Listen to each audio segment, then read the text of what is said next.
Hi everyone, right, I wasn't going to make this video, but I keep getting asked the same question time and time again. Is Anthony, how do you deal with all the people who oppose your work? How do you deal with it all? And I'm going to explain why, how, and what this means. But first of all my videos are to promote books, so How to Be a Modern Samurai. I've written down literally the way my mind works in here. Literally that. So if you want to know how to stay strong, literally against all odds, give this book a check out, How to Be a Modern Samurai. That will help me keep me going. Right, so I always get asked it, especially when I get close to other people who are doing, who are doing other, other YouTubers and other people. They say, Anthony, how'd you put up with all the hate? Because they like hate any dislikes. They're like, no. And it's simple. It's the fact that I'm right. Okay, so what is happening at the moment is a lot of sort of the Koryu traditional martial artists, even though I've said nothing about them, I've started going mad and, oh, we hate Anthony Cummins. And it comes up on my YouTube, you're an idiot, underrated, or just the stuff I can't even repeat that comes up. And it's quite a constant flow, but you can tell where it comes from. So originally, 10 years ago, 12 years ago, when I started with the ninja stuff publicly, I was getting tons of it. I mean, like thousands and thousands of messages across all platforms, across years of hate. And but eventually that stopped, and now everybody's sort of there with the ninjas. But then when I did the Buddhist thing, all the Buddhists were like, which I still need to carry on with that, all the Buddhists are like, oh, you're an idiot. I'm literally just asking some questions.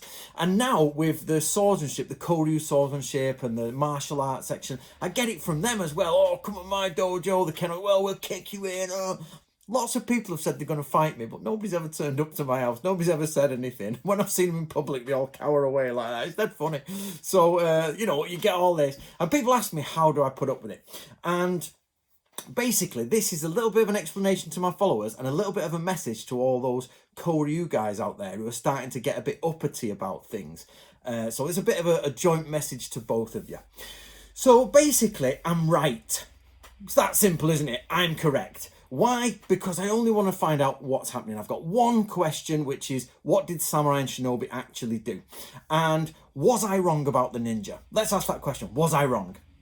No, I wasn't really, was I? So for those people who've been with me since the beginning, from the martial arts planet days and all those days of all those arguments and fighting, do you remember the time when people were saying ninjutsu is a hand-to-hand combat? Before I came public, they said that. They don't anymore, did they? And I even had the, oh, you don't understand, Anthony, a ninja handlock is done in a different way to a samurai handlock. They said the most ridiculous things you have ever thought of. And bit by bit, I chopped away at them. And then they were like, they tried everything under the sun to undermine me. There's websites about me. There's videos about me. There's like Photoshop stuff. Lies have gone round. Loads of lies, all sorts, just to try and have a go. And none of it has worked, because basically the truth about the ninja is coming out, and it's come out. Now, the second part of that is actually, one part of my question is, how do samurai and shinobi actually fight? So question is ninjutsu is not hand-to-hand combat. So you're left with, what is it then? So, okay, we're going to explore how do ninjas fight? That actually is a question of, how do samurai actually fight? And I've been watching for many years, and I've tried my hand at it, is Koryu Swordsmanship. Now, if you've ever been to one of those events, they are one of the most boring events in the world. It's literally like watching paint dry. And they're coming up and they bowing to each other, and they time and time, ritual on ritual. And it's all very, very neat and good and blah, blah, blah. But it is nothing like how samurai actually fought. Two samurai having a go at it, smashing each other's heads off curbs and all that. You know what I mean? Obviously not off curbs, but you get the point. And drawing swords, murdering each other, looked totally different to how they how they train today in Koryu. Now, I'm not saying, so this is my little bit of a message to Koryu guys. No one is saying your style is wrong. No one is saying it's fake. No one is saying what you do is not amazing. Nobody's saying that. What I'm saying is, 400 years after the fact, those Koryu schools have probably introduced change or ritualize certain things. So you see it all the time. There's one in Shinkage Ryu. They're meant to, there's, I'll be doing a video on it when lockdown finishes. Actually in gear out there when I can find a bloody place that's not locked down. But there is a Shinkage Ryu kata where it talks about if people are trying to cross or create patterns to get in, you actually should change and do this stance and then go in a different way. And to the school today, Shinkage Ryu, or some of the branch of Shinkage Ryu, show that by literally bowing, tapping, moving their sword a few times to show there's combat in the middle, or the attempt at combat, or the crossing of blades. They don't actually do that anymore. It's symbolic to say, and there's a little bit of a fight here. Most likely. We've still got a lot of research to do. In reality, it's more like people coming in, we're moving around, we're trying to get in, and I'll change to do this. But over time, it's changed to a very ritualistic, two-dimensional thing. Now, I've been talking to a few sword people, and one of the things they openly admit is that what used to be a three-dimensional movement has now become more two-dimensional with very rigid in and out, like step out, step in, whereas probably it was more like this, and up and down over hills, moving like that, has now become, very static. Again, and of course, sorry, to add to that, lots of different branches have all changed. So what, if you talk to this swordsman here, and they say, this is the correct way to do it, but somebody from the same base lineage, but in a different branch, says ours is the correct way to do it. But they both claim to be from a single person, and when you look at that single person's art back in the past, they did nothing that those two do. So the simple question is, if you think that the samurai fought like the way Koryu trains today, you're wrong. That's not what happened. The most ridiculous thing I've ever heard is a Koryu fully qualified, fully, I don't know, Menkyo Kaiden'd up guy. Now, I wasn't there at this, but I've been told of this from a reliable source, a friend of mine, another YouTuber, that they went to a Koryu school and they were practicing really slow. And one of the students says, why do we practice really slow, sensei? And only one-on-one. And they said, because samurai will give each other time to get there and practice only ninja attack from behind. To which this YouTuber's like, oh my God, that is the most retarded thing I've ever heard. It's just not true that ninjas stab you in the back and samurai honorably wait while, they cross swords slowly. That was from a Koryu guy, right?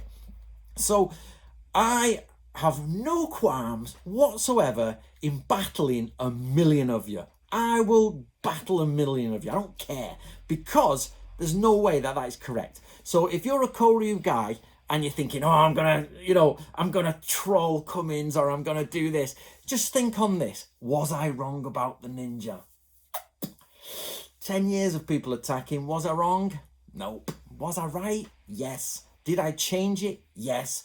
What am I going to do in the future? I'm going to try, now this is where I'm going to change my vocabulary. I'm going to try to bring out those excellent qualities encapsulated in Koryu, which I consider and have termed the golden thread of swordsmanship, which is a wonderful treasure that is a line back from you Koryu guys all the way back to the original people, and it's within your style.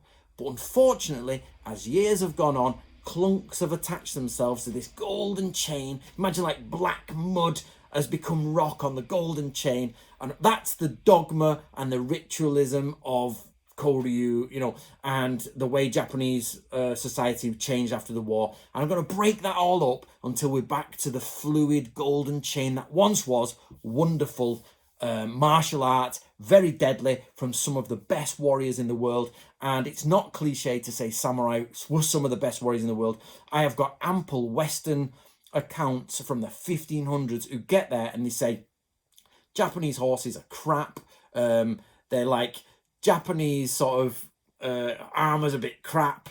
They don't actually armor themselves up that much. They're a little bit annoying, blah, blah, blah. But you know what all of them say? Hard as nails. They also say samurai are hard lads. and they can fight really well. They say they're some of the best archers in the world. They can ride horses really well, even though one quote from the 1500s says their horses are not worth fire mules, you know, fire log mules. They said they're crap compared to like the massive Western horses of the day. Like little hobbit samurai riding on ponies is basically what they would have seen, because the samurai are 5 foot tall, not much taller than a hobbit, and their horses are literally ponies. So you're looking at really sort of like a bit comical, but they all say they are absolutely, they don't fear death. They will go to they will like literally start fighting at any time, behead each other at dinner, and just really, really violently fight each other at the drop of a hat. And inside of those styles have been captured, or some of those styles have been captured in Koryu, and I am going to try and break that open and get us back to how did Koryu actually, how did samurai actually fight? Sorry, Koryu is a bit of a problematic term. It is an old term, but even I've got 1600s documents that say Koryu, meaning Sengoku period. But today we use the term Koryu to mean anything pre-1868. So it's a little bit of a dodgy term. So basically, my message to you guys is, because this is an impromptu video, just because I keep getting asked the same question, is why on earth would I bat an eyelid at a load of internet trolls who sit there worrying more about what knot they're tying instead of actually learning how to sword fight? I'm not saying I am an amazing sword fighter. I'm not saying that. I'm not saying I am better than these people. I am probably not. I don't sit there practicing every day. I research. But what I am saying is that I have an ability to break through that dirt and that mold and get back to a truth. Now, I'm going to, with your help, and my message again is direct to Koryu people. Instead of being a little bit, oh, don't insult my school, think maybe there's a little bit of change that's gone on in the last 400 years. And then think, how can we bring about, like HEMA, the historical European martial arts, how can we bring about a more rugged, more dynamic, more historically accurate understanding of samurai combat, instead of hours of nodding up and down, moving up and down, when we know that it just isn't the case. That just isn't the case at all. And we know full well it was brutal, it was out there, it was in the mud, it was in the soil, it was in rivers, it was group fighting, it was beheading, it was dynamic, it was fast moving.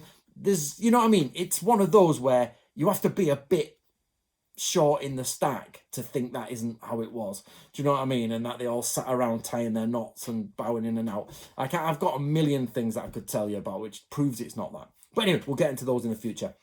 So if you're Koryu and you're there, I want you guys to just take a little bit mirror, self-look, and think, how can we actually all work together? Because I did defeat all the ninja people world over, all of them.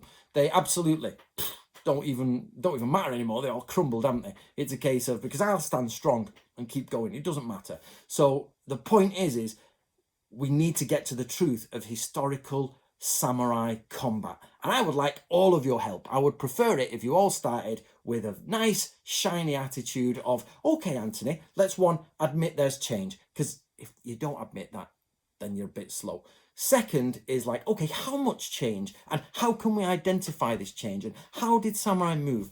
And my final parting shot here is that I've spent a lot of time in Japan, a lot of time, and I've spent a lot of time with Budo masters, Koryu masters, and you know what? None of them disagree with me. None of them disagree. Actual samurai masters will say to you, oh yeah, it was different to how it was now, and we've changed here, and that branch went here, and and I had one outright saying, it's actually called, I think, Interview with a Sensei, something. It's another sensei, Yamada it was called. No, sorry, Ikeda. And basically, he says if his master came, his founding master came from the past into the future, and look now, he said he wouldn't even recognize the moves in his old school. They've changed that much.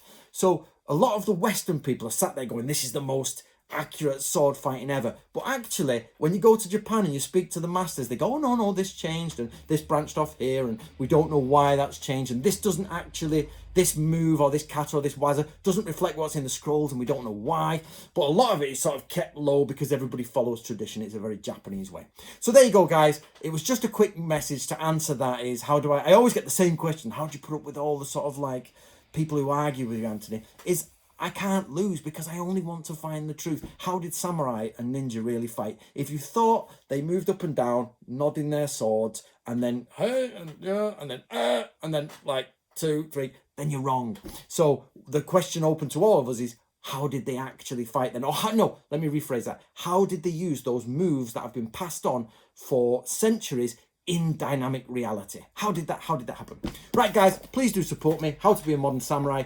Get your head around a bit more, bit stronger up there. Get your noggin going, because that's what it's about. Samurai is not about, you know, which parts of the sword and how to put a sword in your hobby and all that. It's about how to live, and it's about how to have a solid mind, an internal mind. And don't forget, I'll be doing more on this in my how to be a modern samurai sort of, or modern samurai training playlist. Right, guys, see you later.